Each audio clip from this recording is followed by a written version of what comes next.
It's a BumbleKast Mini, sponsored by Normal Person. Bonus 4th swap episode to finish the Diamond Cutters. Lanolin and Blaze switch. What form of mishaps do they have to deal with? You say 4th. We've been doing 3 others of these. Are we talking body swap or just roll swap? I think this is the body swap episodes. I think we've done 3. I think this is number 4. I think. Okay, if it's a body swap. Lanolin is going to be meticulous in mapping out just how these pyrokinetic powers work. She's not going to go willy-nilly with them. There's lots of flammable things, including her original body. She's going to make sure she's got this down to a science. Blaze, meanwhile, is kind of perturbed being so comparatively powerless. The Wisp-on bell is a neat thing. Maggie's, cooperative enough, but just to be mortal again, or mortal at all, is kind of new to her. And wait a minute, I think about the time she's immortal? Well, no, but the level of power that she normally has is beyond mortal comprehension. I mean, compare Lanolin, who has maybe peak regular physical condition at best, versus Blaze, who can literally explode fast enough to keep up with Sonic and glide and incinerate things and melt things and twirl and smash and stuff. They're on completely different levels. I say about the time Blaze can, just let go of the paranoia of I don't have the power to do everything I'm used to and just relax and enjoy being low key, is about the time Lanolin figures out exactly how to control all these fire powers, and that's when it reverses and they go back to normal. Go figure. Sorry, Lanolin. No fires for you. Continuing the adventure, Starline gets isekai'd to Bethesda's Fallout universe. What sorts of horrors does he have to deal with? I never played Fallout, and I'm only passingly familiar with the concepts, but very broadly speaking, I imagine he would, once he gets the lay of the land, seek out whichever faction kind of caters to his personal worldview, control for the greater good, especially if they've got kind of a theatrical bent to the way that they do things, enough law and order and structure to give him direction and that he can improve upon because, he's smarter than everybody else. So of course he's going to improve upon it. He doesn't get the bottle caps. Why bottle caps? Out of all the things you could choose, why bottle caps? But then again, why money? Why any form of currency? It's all an abstraction. So fine, bottle caps are words. Fine, whatever. Fine. And then, he falls prey to the loop that we've seen so many times. He gets comfortable where he is. He starts excelling within whatever power dynamic he is latched onto, like a lamprey eel, and starts getting too big for his britches, tries to double cross the wrong person. And this time I imagine there's a tactical nuke involved. Yes, yes, he absolutely would. He absolutely would blow up Megaton and accidentally be standing in this town when he does it.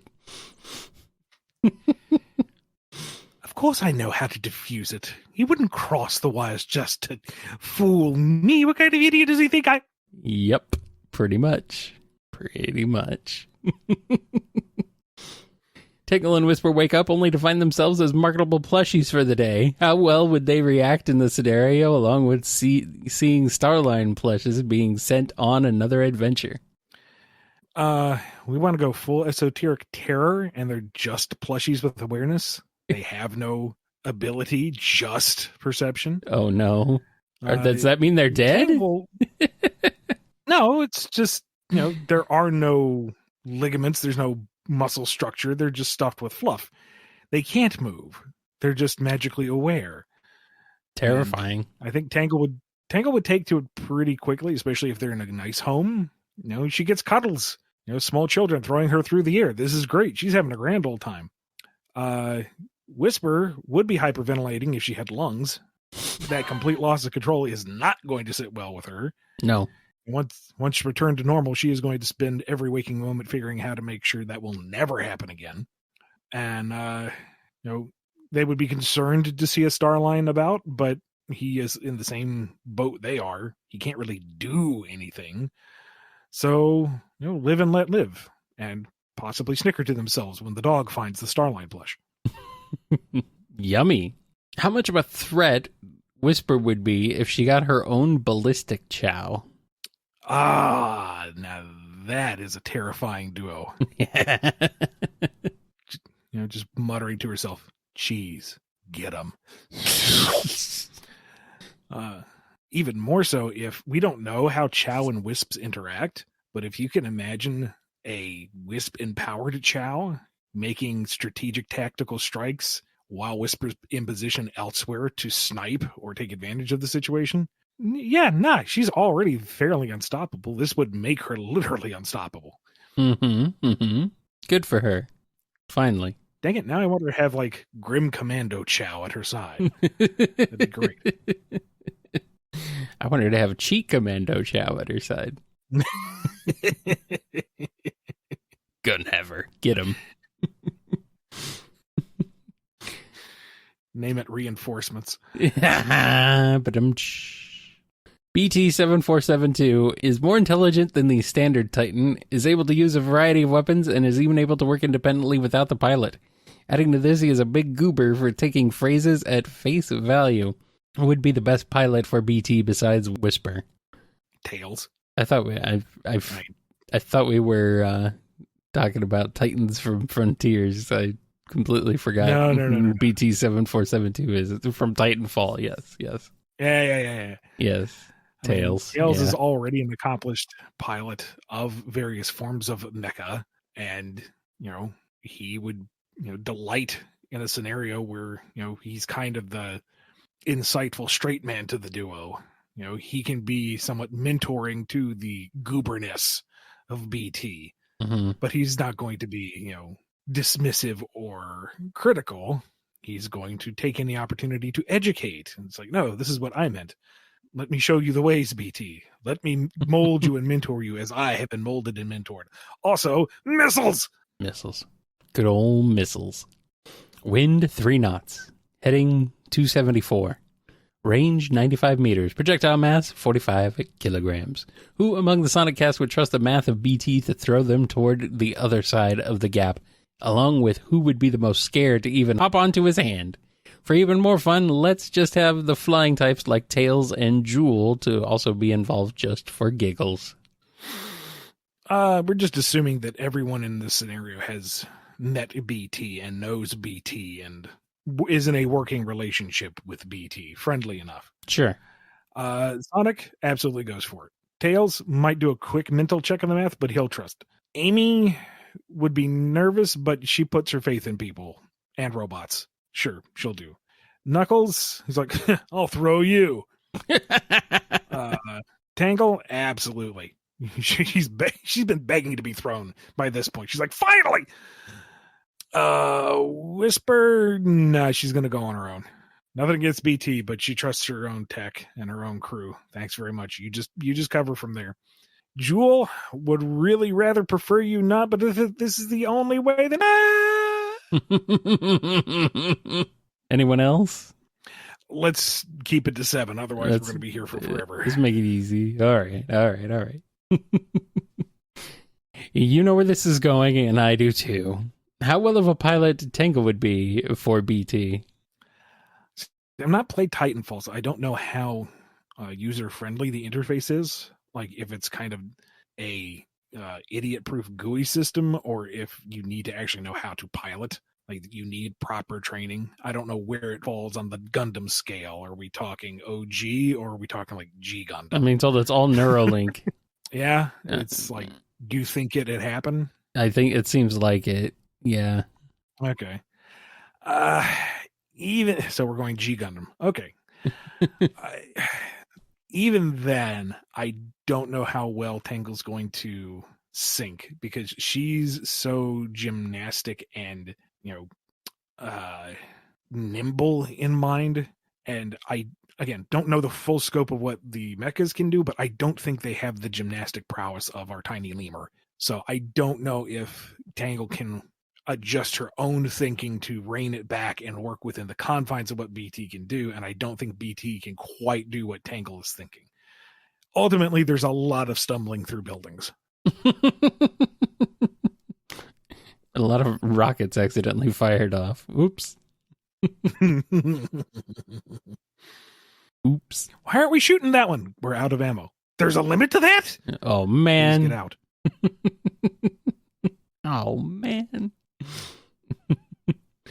Before ending the fixation on a 7-year-old game, please, this whole show is a fixation on a 32-year-old game. Please.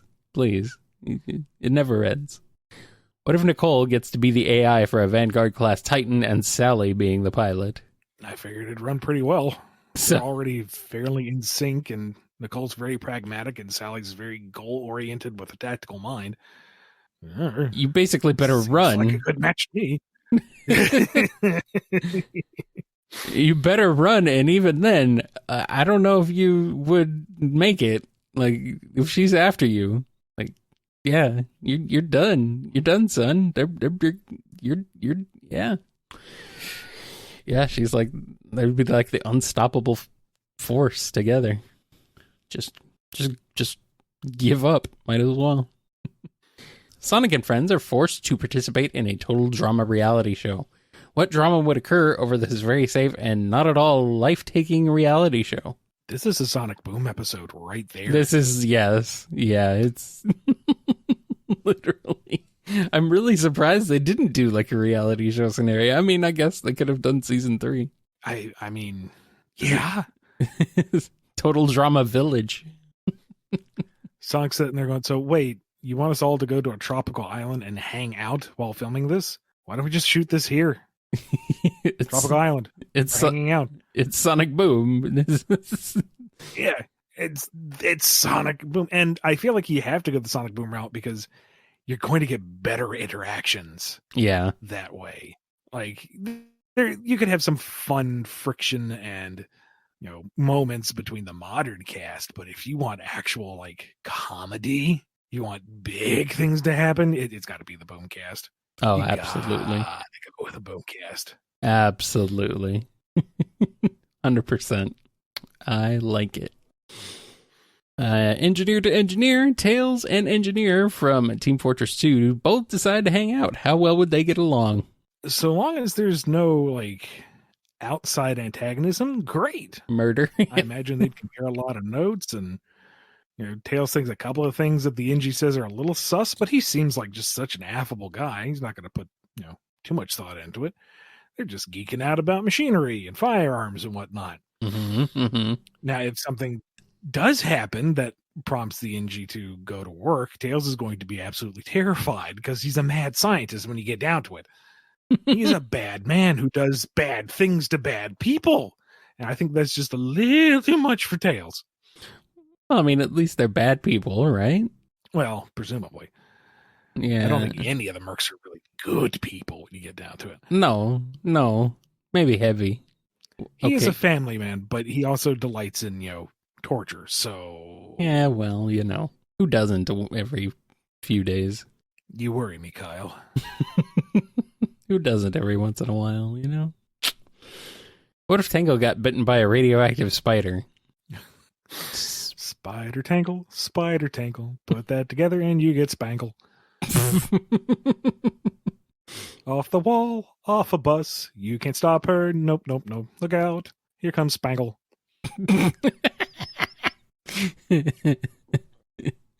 If Tangle got bitten by a radioactive spider, I mean, would anything really change? Not really.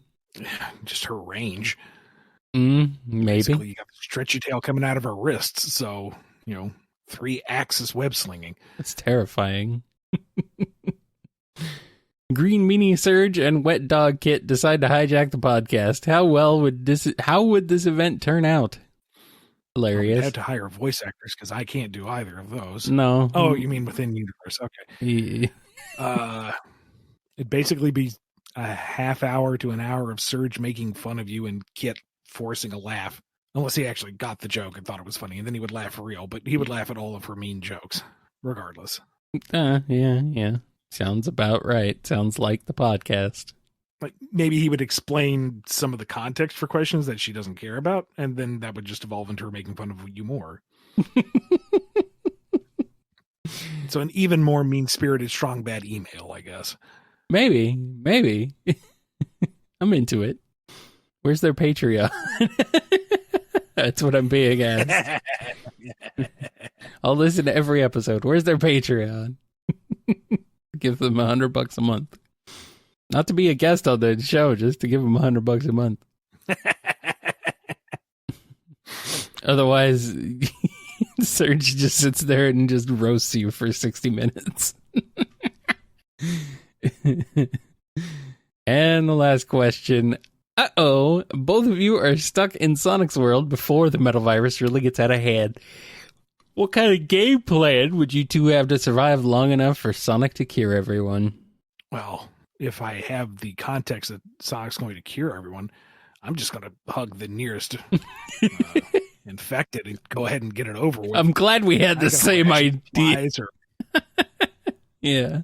Like, why ration supplies? Why run in fear? Why risk bodily harm as they tear down the walls around me? No. High five the nearest infected. Go all shiny and metallic. I'm virtually indestructible until Sonic fixes things. And arguably don't remember most of it. Most of the plague is a bit hazy, and I go back to the way things were. Cool beans. Hey, Shadow, help me win. I will not be the coward. I will win. Anyway, that's it. That's all we got for this mini. Thank you so much to Normal Person for sponsoring this BumbleKast Mini. If you want one of your own, head over to patreon.com/BumbleKast, Ko-fi.com/BumbleKast, or become a YouTube member. Be good to yourselves, be good to each other, and we will see you next time on the BumbleKast.